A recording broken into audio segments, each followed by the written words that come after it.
kesimpulannya yaitu 17 rakaat 17 Agustus dan juga 17 Ramadan itu yang terpenting di antara yang sangat penting.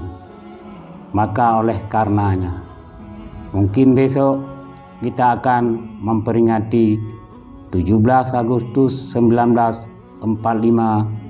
yaitu mengingat jasa pahlawan yang telah gugur dengan membaca Al-Fatihah, bukan dengan menari dan berjoget. Itu tidak ada manfaatnya bagi pahlawan yang telah gugur. Karena pahlawan waktu mengusir penjajah dengan lafaz takbir Allahu Akbar, Allahu Akbar. Mayoritas yang mengusir penjajah yaitu orang muslim dan para ulama.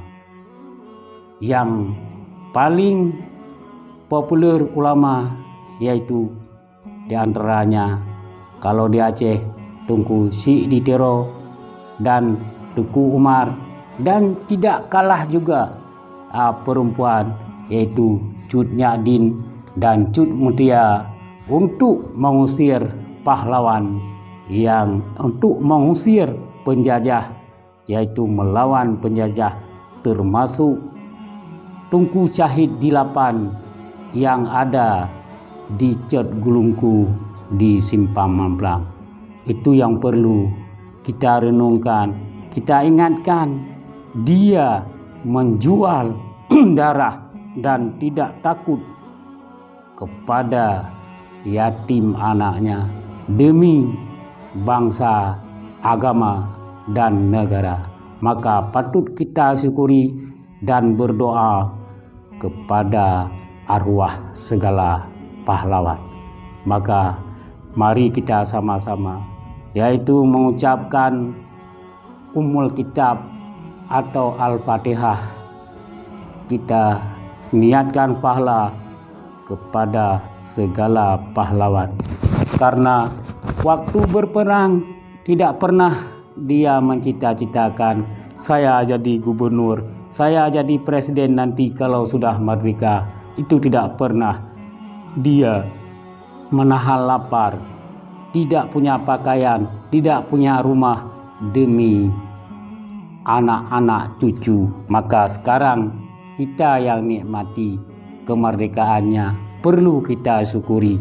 Apabila kita tidak syukur nikmat merdeka, Allah akan tidak pernah menambah nikmatnya. Maka untuk menambah nikmat Allah dalam keadaan damai, aman dan tentram, yaitu harus kita syukuri dengan berdoa dan banyak beribadah kepada Allah. Apalagi yang sedang kita hadapi ini, yaitu bala COVID atau Corona COVID-19 yang tidak pernah dapat kita lihat.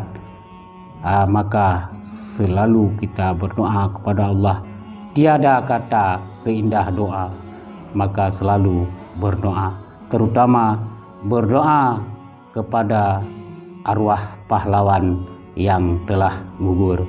Maka siapa saja yang menonton video ini, ucapkan yaitu Fatihah ila hazratin Nabi Mustafa Rasulullah sallallahu alaihi wasallam wa kafatil anbiya'i wal mursalin wa alihim wa ashabihim wal malaikatil muqarrabin wal ulama'il amilin wa syuhada'i was salihin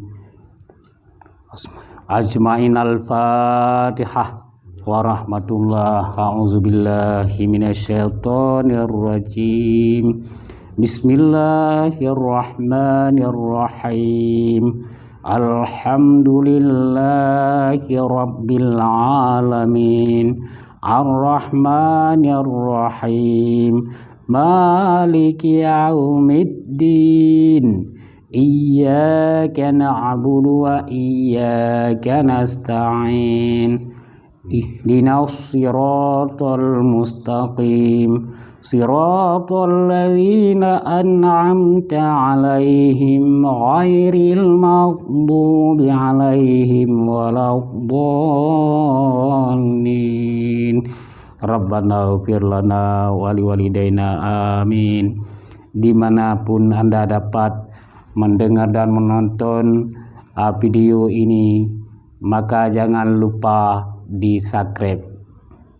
Terima kasih atas perhatian. Mohon maaf kekurangan. Usikum min nafsi bitaqwallah. Assalamualaikum warahmatullahi wabarakatuh.